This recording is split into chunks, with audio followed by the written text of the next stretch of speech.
Here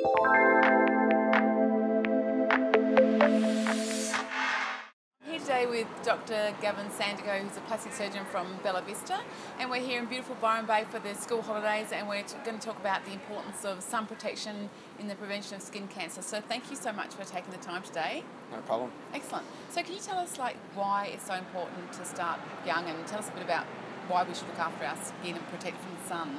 Okay, so generally speaking, I've got a cohort of patients that are 30s and 40s, and they're asking me what can they do for their skin. And probably the most important things that you can do for your skin are don't smoke and apply sunscreen. And you should start with your sunscreen early. As a third but much smaller, less important point, always keep hydrated. Your skin ages just like every other organ in your body, and it's really, really important to look after it. The things that are going to make your skin look terrible when you're 30 and 40 and 50 and older is chronic dehydration and sun damage. The damage that you can do to your skin for not looking after it with sun protection will not only have an impact on how your skin looks and feels, but it'll also have an impact on your risk of skin cancer. Accumulative sun exposure, so those little tans you get all the way through your life, they're linked to your risk of basal cell carcinoma and squamous cell carcinoma. The burns that you get are much more related to your risk of having melanoma. Anyone that knows anything about melanoma knows it's a scary disease, it's a killer. The other two, less so. They'll disfigure you, and by the time you get around to getting things sorted out, yeah, you might have a couple of scars. But squamous cell carcinoma of the skin and basal cell carcinoma are pretty unlikely to kill you.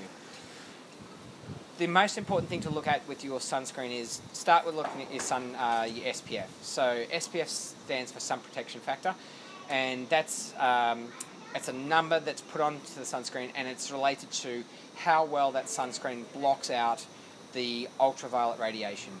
Now, initially, SPF was related to the amount of UVB that it blocks out, but UVA, which is a closely related ultraviolet wavelength, also damages skin, and it's not really measured in sun protection factor ratings. The most important thing to make sure that you look for to make sure that you're getting good coverage for your UVA is to just check that it says broad spectrum. The next thing to look at is how water resistant it is, because a lot of us are putting on the sunscreen and going down to the beach, and it's going to get worn off. So anything that says water resistant or those sorts of things generally has got about a 4-hour shelf life. So something that, if you look at a sunscreen that says broad spectrum, SPF 50 plus, and water resistant, what that tells you is it's going to block your UVA and your UVB rays. It's been tested at 4 hours after it's been applied to the skin and been immersed in water. And an SPF 50 plus means that it's got a sun protection factor of 60, which means the equivalent ultraviolet dose in 1 minute takes 60 minutes to actually make it through to your skin. And they're probably the most important things that you can do. Once your skin has got some signs of aging, really your options are all about trying to thicken up the deeper layers of skin, and that's all related to vitamin A and any other mechanism or tool that you can use. So the other tools around are laser and needling and all those sorts of things. But prevention, like a lot of things, is always better than cure. So even on dark skins, Yeah. So do I need it? I'm quite dark. Yes, you do. So the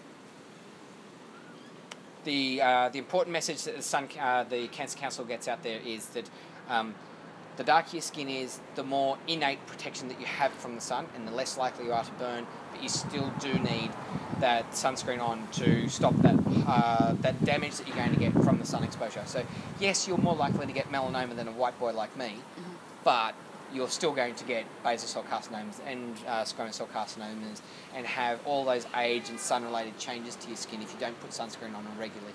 Okay, so even if you're at the beach, and you're putting sunscreen on, do you have to put sunscreen on if you're under a shade, so for example? Absolutely you do, because you get reflected sun off the ocean and off the sand. So that's why, again, the Cancer Council has got their Sun Smart campaign, which is all about sunscreen, broad brim hat, so caps, they're great, but there's no protection for your ears. And look, from a plastic surgeon's point of view, once you've got a cancer on your ears, they're a bit more messy to sort of reconstruct and make look normal again.